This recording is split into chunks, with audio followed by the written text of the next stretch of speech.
You've lived such an extraordinary life, but there are other refugees who have similar stories to yours. Why do you think that you're so successful, or why do you think that you're here today? Why have you become so successful in becoming one of the voices for Burma? I don't know if it's just been successful, but I think it is very important to tell the world what is going on in Burma. And actually, I'm here in Washington, D.C. this week to promote my book, to launch it today. It is called Undaunted, and it is a book where I described about my experience and my life growing up in Burma under military dictatorship, and when I was forced to flee from my homeland when I was 14, and growing up in refugee camp, and then got scholarship to study, and then have the opportunity to speak out, to see change in my own homeland. And actually, I'm very lucky to be here, honestly. Do you think that education played a major role on why you became one of the speakers for Burma? I think it is part of life, where to do the things that I'm doing now, you also need to be able to have some education, confidence, and also know what you are doing. That's very important. And I believe many people from Burma would want to do the same thing, like speaking out, and many of them are doing. But I think because different opportunities, that's why not many people have the opportunity like I have. And honestly, I'm very lucky to be here, to be speaking to the Voice of America, and to speak in the State Department, to talk about the situation in Burma, to personally involve in this kind of campaigning for change in my own homeland. It's just an honor for me. You speak about opportunities, and I was reading other articles about you, and I've never heard you once talk about luck or your destiny.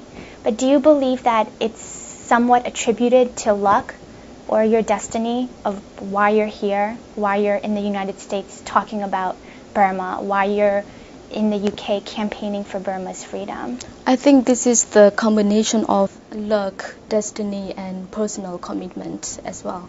The experience that I had in Burma and the experience that the people in Burma have gone through, it's just so terrible, so horrible. And these people committed no crimes. They are just innocent civilian and innocent people. And they deserve to be able to live in peace. And I don't deserve to have to flee to my own homeland just because I'm ethnic Karen. But it is because the dictatorship that rules my country, that destroyed the country, the people.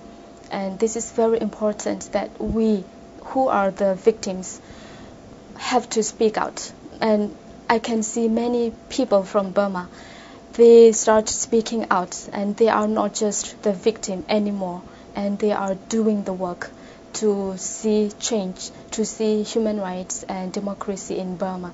And the more work we do and the more success we see. So your story is about survival. Your whole life has been about survival. Is there any memory that clings on to you from Burma when you were a child or when you lived in the village? I definitely, yes. I remembered when I was very little, about 4 or 5 years old, my brother and my sister and my parents, we were playing in a river. It was so nice. Life was so beautiful, so natural. We had mountains, we had rivers, we had flowers and vegetables, and sometimes we would go out in the jungle to pick up mushrooms, flowers, playing with butterflies. It was so beautiful. And one time when we were playing in the water, my father was teaching me how to swim. And I was so scared of water. And I said, no, Dad, no, I don't want to swim. I don't want to go into a river. My father said, no, little daughter, calm down, calm down. You will learn how to swim and you will like it. And then I started splashing in the water, and later on, I learned how to swim. It was very nice playing in the water. And this memory still remains. And I do remember people in current state, we have our own culture, our own tradition. We have a small community where everyone knew each other, we supported each other and helped each other. Life was so natural and beautiful. This freedom and struggle that you talk about, sometimes do you regret it? You've gone through so much just to talk about this struggle, just to help Burma's movement for democracy. Do you think it's all worth it? It is very much worth doing it. I never regret what I'm doing in terms of promoting freedom, democracy, human rights in my own homeland. And I think it is very important to keep doing this, not just to see the situation improve, but also to give hope to the people. As a young person, I'm very committed and determined to continue the work that my father, my mother, my grandparents, and other people who already gone through this and sacrificed their lives. And I believe that one day we will definitely have freedom in our own homeland. Freedom means real security in terms of food, health, education for the people on the ground, and freedom where everyone are treated equally, regardless of our race, our ethnicity, our gender, our religion. We are equal and we should be treated equally, and we are different but equal. At 29 years old, what do you know for certain? What have you learned? I learned that if we believe in something and if we do this, we take action, and it will happen. Because when I was in the United Kingdom, the first campaign that I launched and I personally involved was campaigning to get more humanitarian aid for the people in Burma from British government.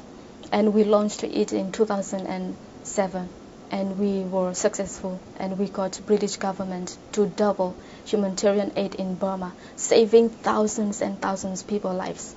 And I believe the freedom campaign that we are doing now to promote human rights and democracy in Burma, it will definitely come.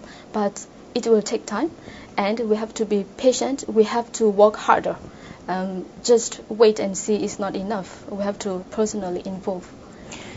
So how can ordinary U.S. citizens or UK citizens help Burma? What can we do? Should we just watch and be informed?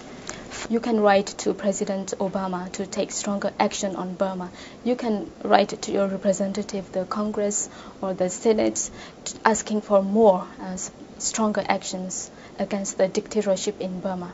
At the moment, what we need to see is more pressure from international community. The regime in Burma are not interested in reform. They are not going to voluntarily give up power and talk to oppositions and ethnic nationalities. They need to be forced to enter into dialogue. So we need the U.S. government, U.S. public support to force the regime into dialogue with opposition.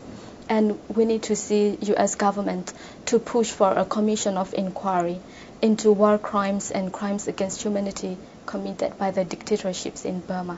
They have committed and violating international law for many decades, but international community has done nothing to stop this. That's why it is important for U.S. citizens, ordinary people, students, and teachers, and any type of people. You can help freedom in Burma. You can, as I said, you can make donations, you can support our campaign, urge your government to take stronger action on Burma.